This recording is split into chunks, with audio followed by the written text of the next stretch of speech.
Okay guys, on an update, whoa. Okay guys, with an update here on the cars. We have this wheel off, wheel spacers, and we have the suspension out. It's sitting in the back here to go in the gray one. On the other side, someone put these studs for the wheel spacers on really tight, so we're having trouble getting them off with air impact, electric impact, and the breaker bar broke. Not on this, but doing a bus engine. So we have to figure out how to get those off, and then we'll jack this car up and start tearing it apart. Get that this one's suspension under that car, and then we have to get new shocks because they're too short. Is the new car. This car's name is Mildew.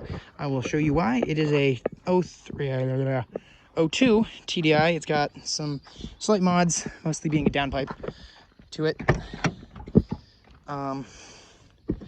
But you can see the interior is disgusting. It is so molded. But we might be unloading this car once we're done with it. The problem being with this car, we picked it up for $300 and like, yay, engine, $300.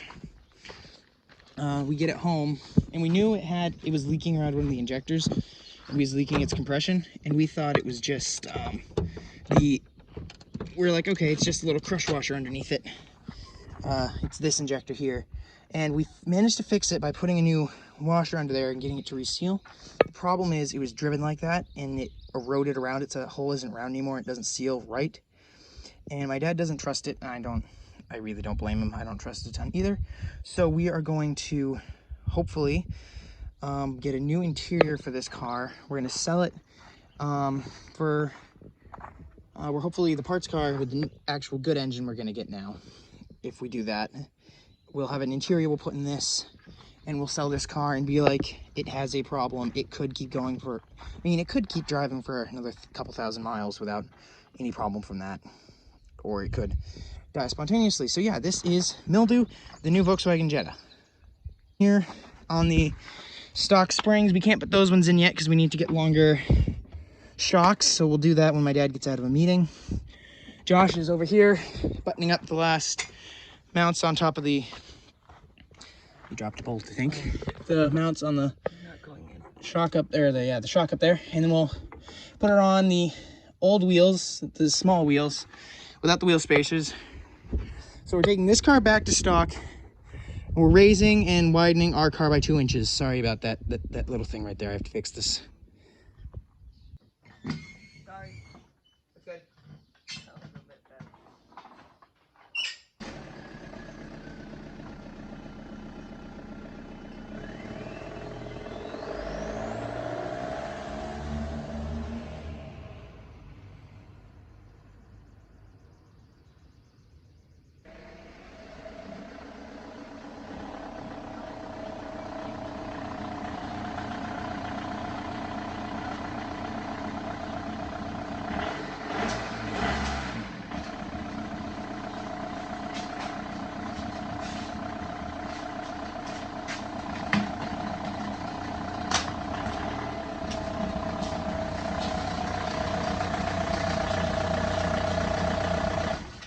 So we're going to be pulling these headlights off this car. They're less faded than ours, and ours are broken. And we're gonna take the headlights from ours and put them on this because we want to keep this a complete car so we can sell it. But we're not gonna put these in that car yet because we may be going and getting another car that has LED headlights that we want to put in it if we end up getting that car. And that car we can test drive and make sure it doesn't have a dying engine.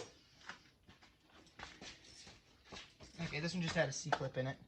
Technically, there's a rule saying I'm supposed to disconnect my battery. I'm doing this. So this car has a brand new battery and starter in it. It's kind of too bad the car's no good because it's got some good stuff on it. I think I have to take these shields off too. I don't know. I've never done our car, we have all the shields for it and everything. They're just not on it because the car had so many issues when stuff started going wrong that they never got put on because it was always being worked on, and then once we fixed it, they just never ended up on it.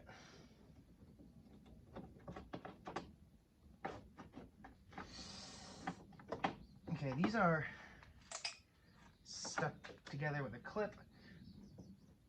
So this car will need to be sellable, which we may be able to pull from other cars or whatever, or at least to be fully functioning when sold. Besides that head problem, we will need radiator fans, because we were hoping to be able to pull them from this and put them on ours, because ours are seized. Any mounts in the bottom to hold this, apparently. That hood pop cable can just unhook from there and stick behind that sensor.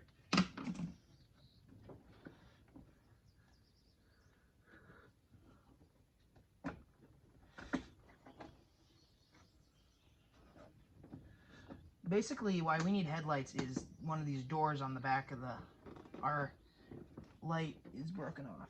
Where's the other mounts for the headlights? It looks like to do this, you have to take off the front bumper. So, guess we'll figure out what that's all about. We'll cut off these zip ties for the block heater. I like how the guy, he was gonna do, I guess I'd call it like a marine style plug, where it was, the plug was gonna end up flush mount with the bumper, so he could just plug right into the front of the, so this would be like in the bumper, flush mounted. You can see that. He still tied to the bumper now. And then he could just plug right into it. Now, I've heard from my dad, who's vast experience in tearing apart our Volkswagen than I am, that these front grills are fragile. And work around it. I believe I need this one.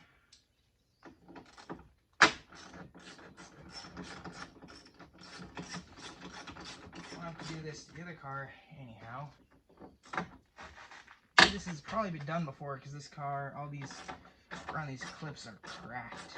I think someone's had this off. I know it's got new fenders on it, the guy said, and it looks like it because there's like no rust on them. This car's really clean. Can't imagine it's a New Hampshire native car.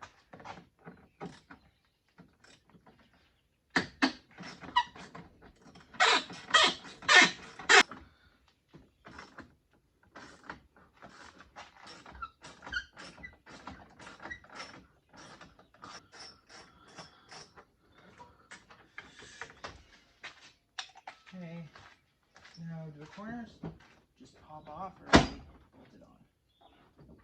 Just slides forward. There's probably some bolts in the bottom of the car. You just pull this bumper forward and it comes off.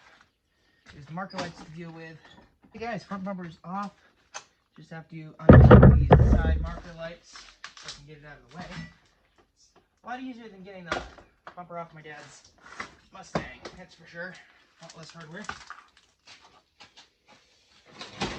Okay, now that that's out, this isn't just going to fall off. We'll tuck that back into place so it doesn't fall away. And now, yep, just a couple more of the same T25 bolts down here. It's a bear to push. The brakes are dragging from sitting. And like any uphill, I can't push it myself. Me and my brother can barely get it. Last time to get it back over where it was parked, woo! We ended up using the four-wheeler and dragging it. Looks shiny in here, very shiny. We ended up using the four-wheeler and not dragging it, putting a tire. We put a tire between the front of the four-wheeler and the back bumper of the car and just kind of pushed it.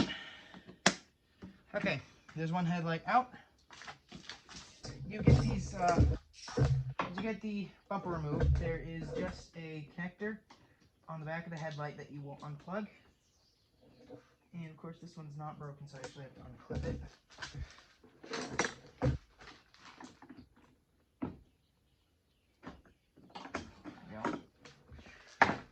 Once you get that, there are 4 T25s, I believe. Yes, T25 Torx bolts around the back connections to the headlight.